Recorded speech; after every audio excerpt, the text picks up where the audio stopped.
Puji Tuhan, kita akan renungkan satu firman Tuhan, satu perikop yang saya pikir cukup menarik untuk kita ulang-ulang terus. Kita buka sama-sama Yohanes pasal 15 ayat 1. Saya akan bacakan untuk kita semua. Akulah pokok anggur yang benar dan Bapakulah pengusahanya. Setiap ranting padaku yang tidak berbuah dipotongnya, setiap ranting yang berbuah dibersihkannya supaya ia lebih banyak berbuah. Jadi kita didesain untuk berbuah banyak di dalam Tuhan. Ya, saya sudah pernah bagikan bahwa ayat ini tidak berarti kita dipotong ya, dipotong di dalam versi King James itu memakai kata take up. Di dalam bahasa Gerikanya aerio itu bukan dipotong tetapi diberdirikan, ditegakkan. Memang betul di take up tapi bukan dilepaskan dari akarnya tapi ditegakkan supaya berbuah. Ya, kalau Tuhan potong-potong orang, potong-potong jemaat, nanti surga sepi. Gereja bisa ramai tapi surga sepi karena dipotong semua yang tidak berbuah. Ya, jadi bukan itu maksudnya. Nah, sebelum kita mundur sebentar untuk melihat bagaimana apa yang Allah maksud dengan pasal 15, apa yang Tuhan Yesus maksud dengan pasal 15 ini dalam sekali. Itu dimulai dari Yohanes pasal 14 ayat 30. Maksudnya ini, apa yang terjadi pada Tuhan Yesus terjadi juga pada kita. Ayat 30, tidak banyak lagi aku berkata-kata dengan kamu sebab penguasa dunia ini datang dan tidak berkuasa sedikit pun atas diriku. Dalam bahasa Inggrisnya, penguasa ini atau iblis yang jahat ini tidak punya bagian dalam diri Tuhan Yesus. Baik itu dalam finansialnya, dalam kesehatannya, dalam keselamatannya. Tidak ada bagian. Nah tentu Tuhan Yesus ingin kita semua juga mengalami hal yang sama. Iblis tidak punya bagian dalam kesehatan kita, dalam finansial kita, dalam seluruh kehidupan kita. Keluarga, pekerjaan. Apa rahasianya? Ayat 31. Ayat 31. Tetapi supaya dunia tahu bahwa aku mengasihi Bapa dan bahwa aku melakukan segala sesuatu seperti yang diperintahkan Bapa kepadaku. Jadi maksud Tuhan Yesus adalah supaya iblis tidak punya bagian dari kita, ayo kita mengasihi Tuhan. Nah kata mengasihi Tuhan didefinisikan oleh Alkitab adalah menyimpan firman di dalam hatinya. Dengan cara mengucapkan. Gak usah dibuka ayatnya, Yohanes 14 ayat 21 katakan seperti itu. Ya, jadi ada orang bilang, ayo nikmati kasih Tuhan, nikmati dia mengasihi kita. Bagaimana menikmatinya? Lalu kita tidak berbuat apa-apa. Kita harus simpan firman. Siapa yang punya firman, simpan dalam hati, dialah yang mengasihi aku. Barang siapa mengasihi aku, dia dikasihi Bapakku, dan kami akan tinggal memanifestasikan diri kami. Supaya iblis tidak punya bagian dalam hidup kita. Baru masuk ayat pasal 15, kita lanjut tadi ayat 2 sudah selesai. Ayat 3. Kamu memang sudah bersih karena firman yang telah kukatakan kepadamu. Jadi kita clean, kata clean di situ kataros, dan Tuhan Yesus pakai kata unclean spirit di dalam Matius pasal 12. Jika unclean spirit keluar, berarti ada yang clean masuk. Kamu semua sudah bersih karena firman yang kukatakan kepadamu. Jadi Bapak Ibu Saudara, yakinkan pada diri kita, setiap kali kita membaca firman dan menerimanya, percaya, itu kita dalam kondisi clean. Pikiran kita clean, bersih. Nah unclean spirit keluar. Setelah bersih kita isi lagi dengan hal-hal yang lain yang baik dari firman Tuhan. Supaya unclean spirit itu dia mengembara kemanapun juga. Nanti dia lihat lagi kalau kita sudah penuh dengan hal-hal surgawi. Ada 7 hal di Filipi pasal 4. Ya, dia tidak akan bisa masuk. Ya, jadi pertahankan cleanness atau kebersihan hati kita dengan firman Tuhan. Kemudian ayat 4, tinggallah di dalam aku dan aku di dalam kamu sama seperti ranting tidak dapat berbuah dari dirinya sendiri kalau ia tidak tinggal pada pokok anggur. Demikian juga kamu tidak berbuah jika kamu tidak tinggal di dalam aku. Oke. Kita didesain untuk menjadi satu dengan Tuhan dari ayat ini. Desain Allah untuk setiap kita adalah menjadi satu dengan Tuhan. Iblis itu berusaha memisahkan kita dari Tuhan. Agak sulit sekarang bagi iblis memisahkan kita dari Tuhan kecuali kita kasih dia akses. Ingat Adam pertama digoda dengan cara iblis datang memutarbalikkan firman. Karena Adam pertama hidup tanpa Roh Kudus di dalamnya, tapi ada pesan Tuhan, ada firman. Oleh iblis dibalik, bukankah Allah berfirman bahwa kamu tidak boleh, setiap pohon yang ada di sini tidak boleh kamu makan? Dibalik firmannya. Lalu Hawa menjawab, tidak, semua boleh kecuali satu. Jadi iblis mulai menyerang firman, membuat firman itu diragukan. Itu Adam pertama. Adam kedua, Adam terakhir, tidak ada Adam kedua ya.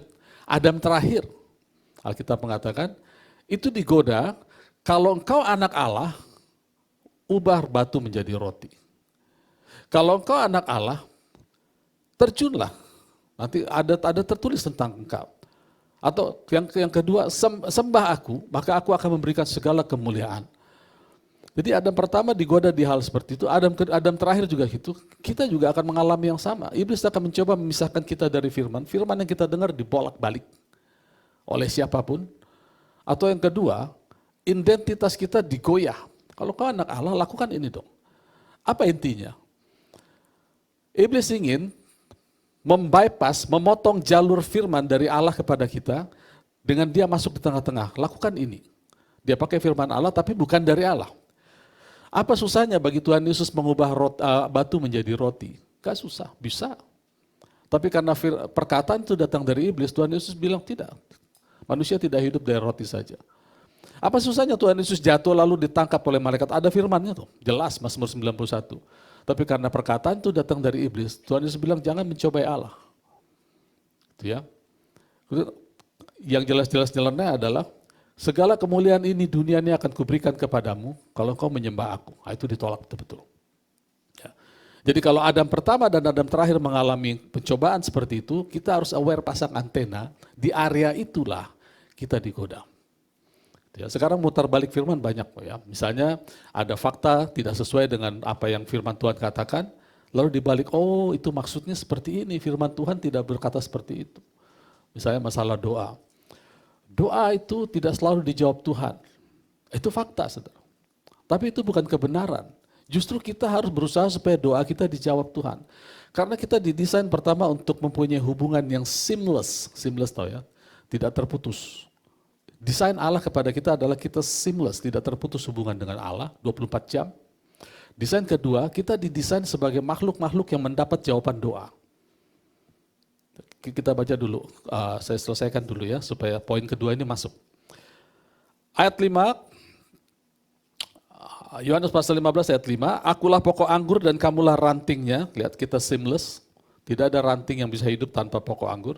Barang siapa tinggal di dalam aku dan aku di dalam dia, ia berbuah banyak, sebab di luar aku, kamu tidak dapat berbuat apa-apa.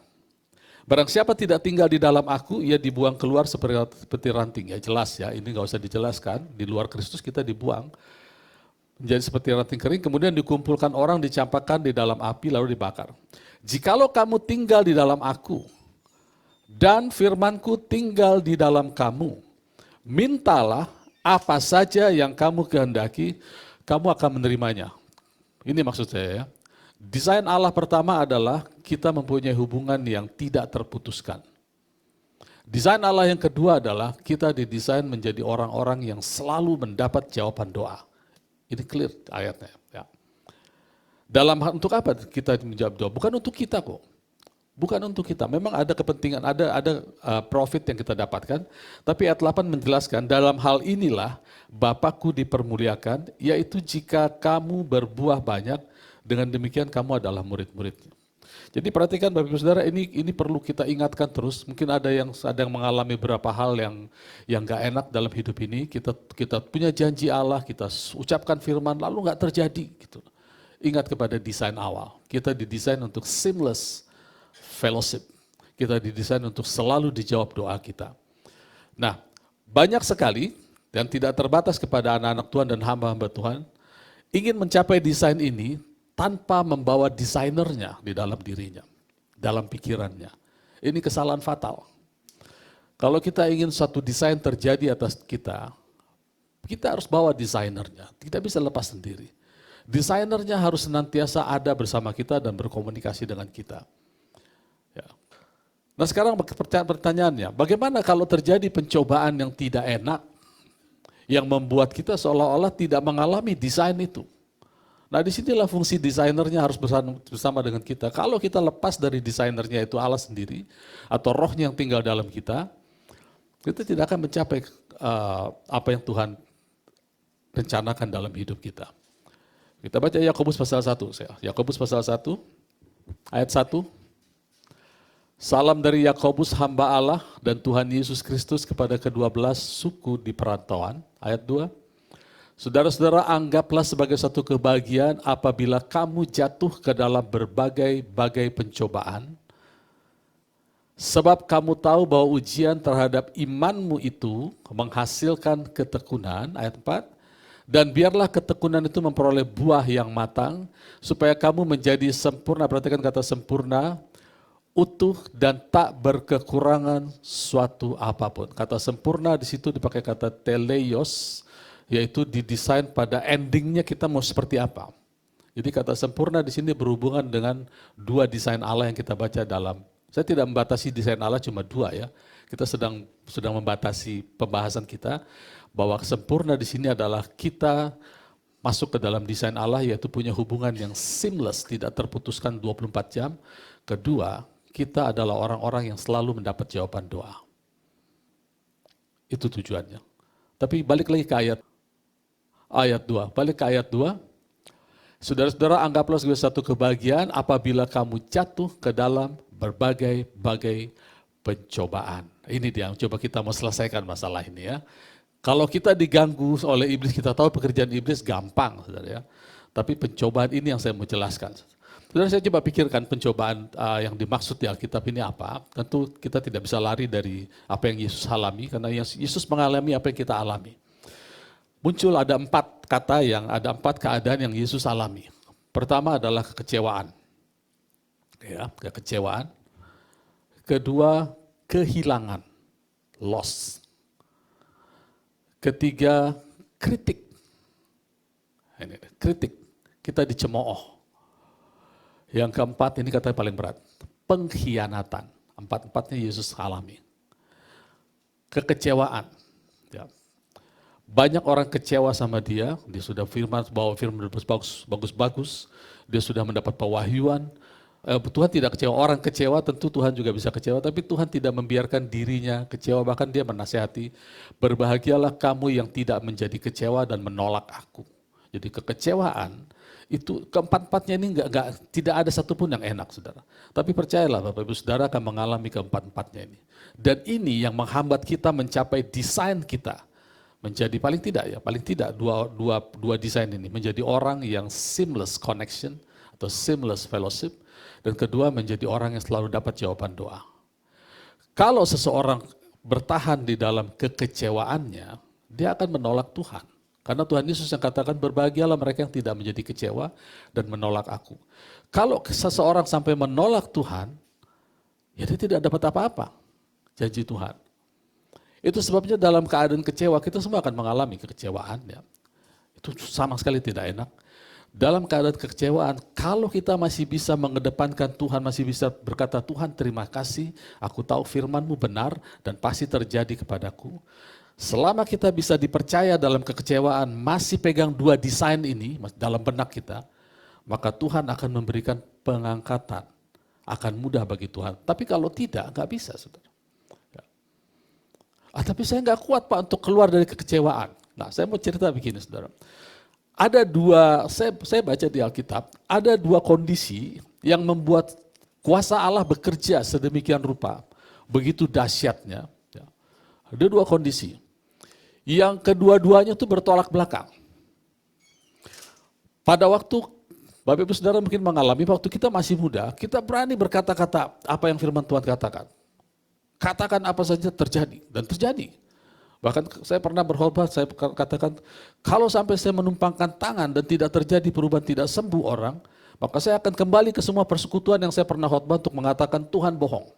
Karena saya gagal. Berani ya. Dipikir-pikir malu itu kalau betul-betul terjadi. Dan terjadi saudara ya, padahal pelayanan waktu kami masih muda, saya masih kuliah. Tumpangkan tangan orang jatuh, ada yang sembuh gitu ya. Itu karena keberanian power Allah mengalir. Tapi Alkitab juga pernah bilang begini, Paulus yang menulis, di dalam kelemahanku lah kekuatan Allah nyata. Jadi ada kondisi di mana kita lemah, salah satunya karena kecewa, ya. Tapi justru itu menarik power Allah untuk bermanifestasi di dalam kita. Suatu saat kita akan mengalami, kita nggak tahu lagi speechless mau bilang apa lagi. Tapi pada saat itu, pada saat kita di level bawah, kita masih bilang masih kuat bilang Allah adalah pertolonganku. Apapun yang terjadi kepadaku, Allah pasti mengangkat aku. Itu mengattract, menarik power Tuhan untuk bekerja dalam hidup kita, mempromosikan kita dari kekecewaan itu. Ada yang sudah mengalami? Ada yang sudah mengalami, pasti ada ya. Diangkat juga akhirnya. Karena anak Tuhan nggak ada matinya, pada ujung-ujungnya diangkat juga. Tuhan akan memberikan kita. Kecewa itu kan seperti orang yang hidupnya udah jatuh, nggak hidup lagi, hidup segan mati tak mau gitu ya. Saudara, ada satu ayat di Alkitab. Kita buka sama-sama sebentar ya, supaya kita lihat di Amsal. Amsal pasal 13 ayat 12. Harapan yang tertunda, itu kekecewaannya, menyedihkan hati. Tetapi keinginan yang terpenuhi adalah pohon kehidupan. Nah, Bapak Ibu sudah perhatikan. Pohon kehidupan itu disebut dalam 3 buku di Alkitab. Yang pertama di kitab Kejadian, yang kedua di kitab Amsal, yang ketiga di kitab Wahyu. Cuma 3 kitab ini yang mengatakan. Jadi pohon kehidupan itu selalu ada kemarin, pohon kehidupan Kristus ya. Kemarin, sekarang, dan esok hari. Dia tetap sama, pohon kehidupan. Yang menarik di sini dikatakan adalah pohon kehidupan adalah buah atau pohon kehidupan adalah hadiah dari kekecewaan. Jadi kalau kita bisa bertahan dalam keadaan kecewa apapun itu, dalam pekerjaan, dalam keluarga, dalam apapun itu, selama kita masih bisa mengucap syukur dan berharap pada Tuhan, Tuhan akan beri pohon kehidupan. Gitu ya. Itu soal kekecewaan. Kedua, loss, kehilangan. Tuhan Yesus mengalami. Pada waktu dia dengar Yohanes Pembaptis, sepupunya dibunuh, dipenggal lehernya. Pasti sebagai manusia dia mengalami kehilangan. Tapi Alkitab mengatakan dia menyingkir. Tidak ditulis alasannya apa, tapi dari penyingkirannya itulah dia menyembuhkan banyak penyakit. Artinya pada waktu roh jahat menyerang Yohanes Pembaptis, dia menyerang roh jahat dengan kesembuhan dan manifestasi kuasa Allah. Dia tidak membiarkan dirinya larut di dalam kehilangan, suasana kehilangan. Kita semua merasa kehilangan. Ya. Saya pernah berdoa untuk orang tua saya, untuk papa saya, tiap malam tumpang tangan, pulang juga ke surga. Gitu kan. Tapi pada saat itu ada kekuatan dalam diri saya untuk tetap memuji Tuhan, mengangkat Tuhan, dan saya bilang, Tuhan, ini gak boleh terus-terusan seperti ini. Karena desain saya adalah orang yang dijawab doanya. Sehingga kita tidak berlarut-larut dalam suasana kehilangan. Kalau kita bisa dipercaya oleh Tuhan dalam suasana loss, kehilangan, maka mudah bagi Tuhan untuk memberikan kepada kita penebusan. Kata redemption adalah mengembalikan yang hilang. Kristus adalah redemption kita, 1 Korintus 1 ayat 30. Jadi Kristus yang di dalam kita itu justru untuk mengembalikan apa yang hilang dari kita. Bisa karena kesalahan kita. Tapi ingat, ada yang mau mengembalikan, namanya Kristus. Makanya kalau kita bisa dipercaya dalam kondisi loss, maka Tuhan akan mudah membawa kita kepada suasana redemption. Dalam hal apa? Bisnis, keluarga. Saya tidak sedang mengajar kita berharap kehilangan atau kecewa ya, tidak. Saya sedang mengajar saudara dan saya untuk berharap kepada kekuatan yang dari Allah itu. Tidak satupun dari kita disarankan untuk berharap kepada 4 hal yang akan kita bahas satu-satu ini. Karena Tuhan Yesus katakan jelas, Christ in you the hope of glory. Tapi karena kita ada di dunia, kita bisa mengalami yang 4 ini. Kita baru 2 sampai. Mungkin ada bagusnya kita lihat dulu di 1 Yohanes 5. Sebelum kita lanjut, 1 Yohanes pasal 5,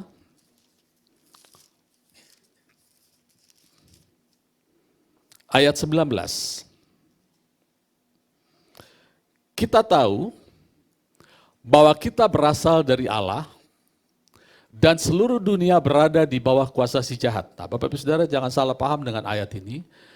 Tidak dikatakan bahwa seluruh dunia ada di otoritas si jahat. Dunia ini pekat dengan jahat. Kata jahat di situ dipakai kata poneros. Arti kata poneros itu adalah kerja keras, stress under pressure. Jadi dia tidak berkuasa. Kita yang punya otoritas bersama Kristus, tapi kita ada di dalam alam poneros. Kita bisa lihat dalam suasana kuliah, sekolah, pekerjaan, semua orang gerasa gerusuk, nggak ada yang rileks. Rata-rata poneros, kerja keras, kerja keras. Kita jangan terbawa dengan suasana itu. Sekali kita terbawa dengan suasana seperti itu, maka kita akan under pressure. Pada saat kita ada di level kecewa atau loss, kehilangan sesuatu, maka kita akan mudah jatuh dan tidak bangkit lagi. Oke, jadi jangan salah paham ya, Bapak Ibu Saudara bisa cek kata-kata di situ tidak ada kata otoritas. Otoritas itu kalau kita katakan sekarang dunia ada di bawah otoritas iblis, berarti kita mengatakan Yesus membohong. Karena Tuhan Yesus katakan segala otoritas di bumi dan di surga ada pada otoritas dan kuasa. Kalau kita bilang, apa ayatnya bilang otoritas ada di kuasa iblis? Bohong. Dia cuma membuat pekat, kegelapan pekat. Tapi terang kita sudah ada di dalam kita, bangkitlah menjadi terang. Ya. Oke, kita balik lagi. Tadi poin kedua adalah loss ya, atau kehilangan. Kita semua pernah merasa kehilangan. Kehilangan duit, kehilangan orang dikasihi, kehilangan pekerjaan. Bisa seperti itu ya. Tapi selama kita bisa dipercaya di suasana loss, Tuhan akan bawa kita kepada suasana penebusan. Kalau kita tidak bisa mempercayai Tuhan atau tidak bisa dipercaya dalam keadaan kita kehilangan, jangan harap kita bisa mendapatkan suasana yang baik. Ya. Yang ketiga tadi apa? Loss, yang ketiga adalah cemooh. Oh, ini jelas Tuhan Yesus mengalami. Dari orang-orang Farisi, dicemooh, dikucilkan, bahkan diusir, akan didorong dari tebing. Tapi Tuhan tidak larut seperti itu. Dia tidak biarkan dirinya larut dicemooh orang. Pendapat orang boleh-boleh saja, tapi pendapat Allah Bapa tentang dia itu yang dia katakan. Aku akan katakan apa yang Bapa katakan. Aku akan biarkan Allah bebas bekerja dalam diriku, seperti itu. Ya. Jadi yang ketiga adalah cemooh. Kita semua pasti bisa merasa dicemooh, tapi sekali lagi jangan terpengaruh seperti itu. Kalau kita bisa dipercaya dalam keadaan kita dicemooh atau dikritik, maka Tuhan bisa membuat kita dipuji, kita akan kuat dipuji. Tapi kalau kita tidak kuat dicemooh, begitu dipuji, kita akan mudah jatuh. Kalau kita sedang mengeluarkan statement, terutama firman Tuhan, kita bikin renungan, share dimanapun, lalu dicemooh orang, jangan membela diri. Kalau kita masuk ke dalam posisi membela diri, itu namanya kita masuk ke dalam self-promotion. Bisa paham sampai di sini? Self-promotion, itu berat, saudara. Kalaupun kita berhasil menangkis serangan lawan, karena kita sudah mempromot diri kita, mempertahankannya sulit, saudara. Sehingga nanti orang lihat lagi kita dicemooh lagi, kita bikin lagi self promotion dengan dalih kita membela kebenaran firman Tuhan. Dan terus begitu akhirnya kita hidup under pressure, stres sendiri karena kita sibuk membela diri.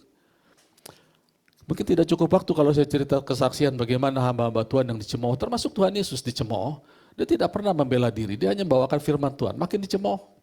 Yang paling tegas pada saat dia katakan, akulah roti hidup, barang siapa makan dagingku dan minum darahku dia hidup, yang tidak bisa.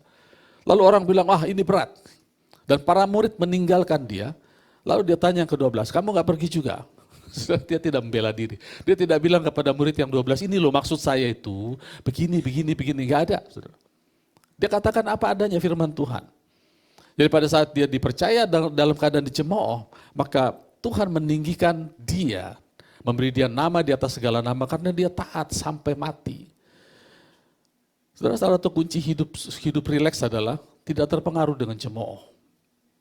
Ya, itu cemooh. Yang keempat, ini katanya paling berat katanya. Ya. Betrayal atau pengkhianatan. Tuhan Yesus pada malam dia akan diserahkan, itu bahasa Indonesia bilang. Ya. Pada malam dia akan diserahkan. Bahasa Inggris nggak bilang diserahkan. Pada malam dia dikhianati. Ini katanya paling berat. Mengapa? Untuk seseorang dikhianati, dia harus dekat dulu dengan orang itu. Kalau dia tidak pernah dekat dengan orang itu, dia tidak akan pernah merasakan pengkhianatan. Apapun yang orang lakukan terhadap dia selama orang itu belum pernah dekat, itu masuk kategori kritik atau cemooh. Gak masalah. Tapi pengkhianatan adalah orang-orang terdekat. Nah, kenapa Tuhan Yesus tidak melakukan sesuatu? Bukankah dia bisa mengatakan kepada Yudas begini, begini, begini, kamu nanti begini. Kepada Petrus yang menyangkal dia, mengkhianati dia juga. Tuhan tidak banyak bicara. Saya mendapatkan satu pengertian bahwa Tuhan tetap memberi kesempatan kepada Petrus dan Yudas untuk mencapai destininya. Apa itu destininya? Kita bicara dalam konteks yang pagi ini ya, yaitu menjadi orang yang punya seamless connection dengan Tuhan. Yang kedua, orang yang menjadi pribadi yang selalu dapat jawaban doa. Itu sebabnya Tuhan tidak counter attack Petrus dan Yudas, tapi dia membiarkan apa ada dengan nasihat. Dia tetap menasihati. Pada malam dia akan dikhianati, dia tetap melayani para murid. Yang saya lihat adalah dia tetap memberi kesempatan kepada orang-orang yang against dia, orang-orang dekat yang against dia, untuk tetap maju mencapai destininya. Ini yang harus ada di dalam kita, khususnya Cibubur City Blessing. Baik yang offline maupun yang online. Saya berharap, pengurus berharap, atas nama pengurus kita berharap, kita menjadi orang-orang yang tidak mudah larut dalam keempat hal ini. Bayangkan Bapak Ibu Saudara, Tuhan pernah mengatakan anaknya, yaitu Yesus Kristus, itu anaknya Daud. Ada yang pernah berpikir seperti itu, kok hebat amat Daud ini ya, sampai Allah, pencipta langit dan bumi, memberi gelar anaknya, yaitu Yesus Kristus, firman-Nya sendiri, anak Daud. Karena begitu hatinya lumer, mudah bertobat dan tidak mudah untuk larut dalam keempat hal ini. Ketika dia dicemooh, dia tidak membalas. Ketika dia kecewa, dia ambil baju efod lalu dia bercerit kepada Tuhan. Ketika dia dikritik, ketika dia mengalami kehilangan, dia tidak larut di situ. Ketika dia dikhianati juga dia tidak larut dalam keempat hal ini, tapi dia naik ke atas. Inilah destiny kita yang saya mau bagikan pagi hari ini. Inilah desain Allah yang sempurna untuk kita. Jadi ingat bahwa kita didesain untuk menjadi orang yang seamless connection dengan Tuhan. Kemudian kita juga didesain untuk menjadi orang-orang yang mendapat jawaban doa selalu seperti itu. Nah, apa untungnya saya bagikan yang keempat hal dasar pencobaan-pencobaan. Anggaplah sebagai satu kebahagiaan kalau kita masuk ke dalam pencobaan. Saya coba mendefinisikan pencobaan ini 4 hal itu ya. Kenapa ini kebahagiaan? Karena ini adalah bagian dari kesaksian hidup kita. Kalau kesaksian hidup kita sama dengan firman Tuhan, mudah saudara ya.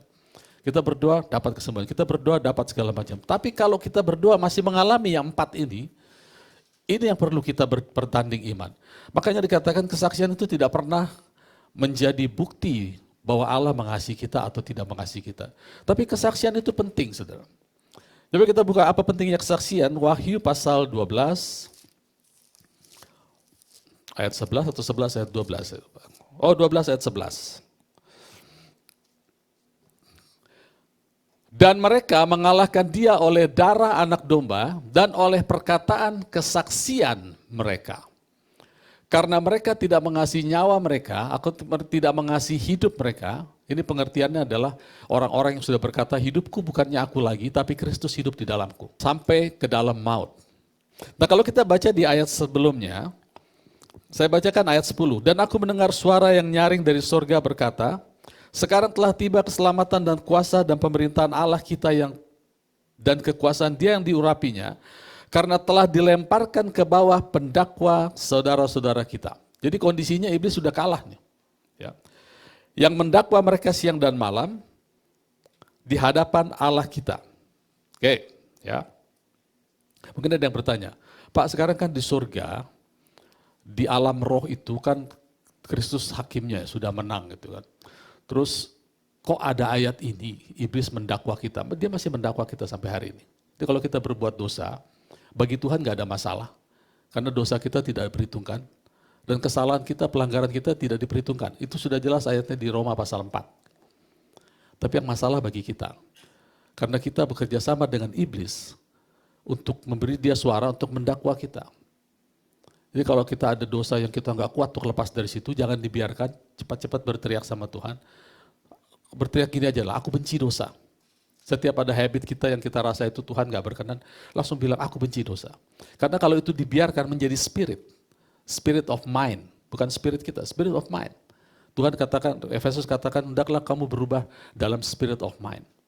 Kalau kita tanya, Kok iblis masih bisa akses di mana kita kan ada dalam hadirat Tuhan, Pak. Kita sudah belajar hadirat Tuhan ada dalam kita. Kok dia bisa akses kita? Nah, ini ada penafsiran seorang hamba Tuhan yang dibawa jalan-jalan ke surga. Dia bilang begini, Allah katakan begini. Ada satu bagian dari dalam kerajaan Allah yang iblis dibiarkan masuk mengakses. Karena bagaimana mungkin pengadilan berjalan kalau pendakwanya nggak hadir? Betul Pak Predik ya?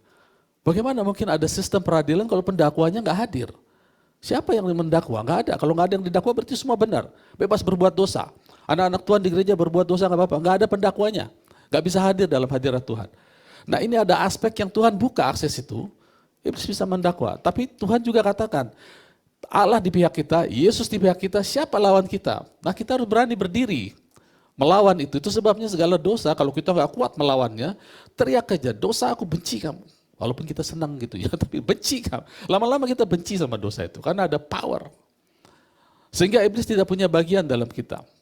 Jadi ingat, akses ini memang diberikan oleh Tuhan, supaya pendakwanya hadir. Kalau enggak, hidup kita enggak ada yang dakwa enak. Gitu.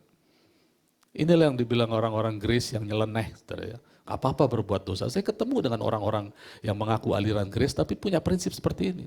Kalau ada berbuat dosa, bukan kita itu. Enggak gitu, saudara ya. Jadi saudara, kesaksian itu alat untuk membungkam pendakwaan iblis. Makanya kesaksian itu lahir dari doa. Kita didesain untuk menjadi manusia yang mendapat jawaban doa. Tapi kesaksian tidak pernah menjadi bukti bahwa Allah mengasihi kita. Kesaksian itu diberikan oleh iman. Ya, Ibrani 11 ayat 2. Oleh iman, apa ayat 3 saya lupa. Oleh iman diberikan kesaksian. Tapi seberapa penting kesaksian? Kesaksian itu umpamanya seperti pelumas dalam mesin. Dalam mesin ya, ada bagian yang bergesekan. Kalau dibiarkan tanpa pelumas itu akan mampet, berhenti. Sekalipun powernya kencang, entah itu mobilnya elektrik atau pakai bensin, kalau powernya sudah jalan, ini toraknya aja tidak ada olinya, lama-lama macet, saudara, panas macet. Dikasih pelumas supaya lancar. Kalau sudah macet, sekuat apapun powernya semua berhenti. Itu sebabnya kita yang punya power di dalam, kalau nggak punya kesaksian, itu berhenti. Iblis akan pakai mampetnya hidup kita, mendakwa itu lihat, dia sudah ucapkan firman, nggak jadi juga, dia sudah berdoa kalah juga. Jangan stop, saudara. Ingat desain kita adalah kita dijawab doa kita. Satu lagi, untuk mencapai desain itu, jangan pakai motivational talk atau yang lainnya. Desainernya harus kita bawa. Jangan kita punya ambisi untuk mencapai desain Allah tanpa membawa desainernya. Desainernya kita bawa. Nah, semakin banyak kesaksian kita, semakin baik, semakin lancar hidup ini. Ketika iblis akan mencoba, menstop, dia nggak akan bisa karena apa yang kita lihat dengan mata itu nggak bisa disangkal lagi, saudara. Jadi kesaksian ini juga penting, tapi kesaksian tidak pernah menjadi bukti. Iman adalah bukti dari apa yang tidak kelihatan. Dan iman memberikan kesaksian. Dengan kesaksian, kita akan makin kuat. Bukankah kita sering dengar kesaksian di tempat ini dan itu meng-encourage kita? Pada saat kita bilang, tuh, kalau kita berdoa pasti sembuh, lalu iblis bilang, bohong. Banyak buktinya nggak sembuh. Lalu ada yang bersaksi di sini. Jadi ada seseorang mungkin yang sedang dihambat imannya, tentang kesembuhan atau tentang kelimpahan, iblis berusaha, ingat kita hidup di bawah kepekatan suasana pekatnya iblis kejahatan yang disebut poneros, kerja keras. Lalu dia bilang bohong, di pikiran kita dia bilang bohong, bohong, bohong. Tiba-tiba ada saudara kita yang bersaksi, lalu kita bilang, nah itu betul, gitu kan? Itu betul. Lalu kita ambil firmannya, oke, kalau firman Tuhan katakan, saudaraku diberkati, aku juga bisa, karena firman Tuhan, bukan karena kesaksian. Gitu ya.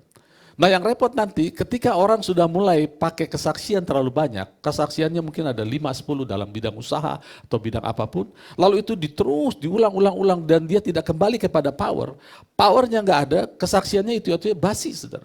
Sama dengan kita kasih oli di mesin tapi kita nggak isi bensinnya, atau kita nggak cas mobilnya, olinya dia kasih sama stempetnya, dia siap berputar tapi nggak ada power. Makanya banyak anak-anak Tuhan yang terlalu banyak kesaksian, tidak kembali kepada firman, nggak ada power. Terus dari mana dapat power? Motivational talk, positive thinking itu power. Tapi power itu tidak seharusnya bekerja sama dengan kesaksian-kesaksian ilahi. Karena kesaksian itu adalah spiritual. Gitu ya. Jadi harus sinkronin. Kalau tidak sinkron akan kembali. Itu sebabnya banyak teologi-teologi yang liar yang mendiskreditkan firman Tuhan, firman Allah berdasarkan kesaksian. Seorang berdoa tidak dapat jawaban doa lalu dia bilang, Tuhan tidak selalu menjawab doa. Enggak ada firmannya, saudara.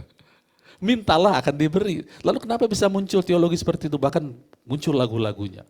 Aku akan lakukan sekuatku, sisanya Tuhan. Enggak ada itu, saudara. Pemahaman itu lahir daripada kesaksian-kesaksian tanpa power. Kalau pakai power enggak akan seperti itu. Jadi saya encourage juga untuk tim musik bisa menciptakan lagu-lagu yang full power, full firman Tuhan, supaya kita full kesaksian.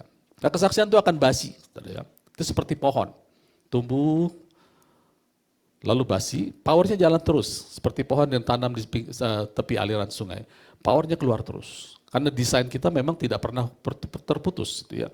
Lalu keluar kesaksiannya, runtuh lagi, keluar kesaksiannya, dan hidup kita didesain seperti pohon yang daunnya terus nggak pernah habis. Berganti-ganti kesaksian, terus. Dalam hal apapun kita mengalami janji-janji Tuhan.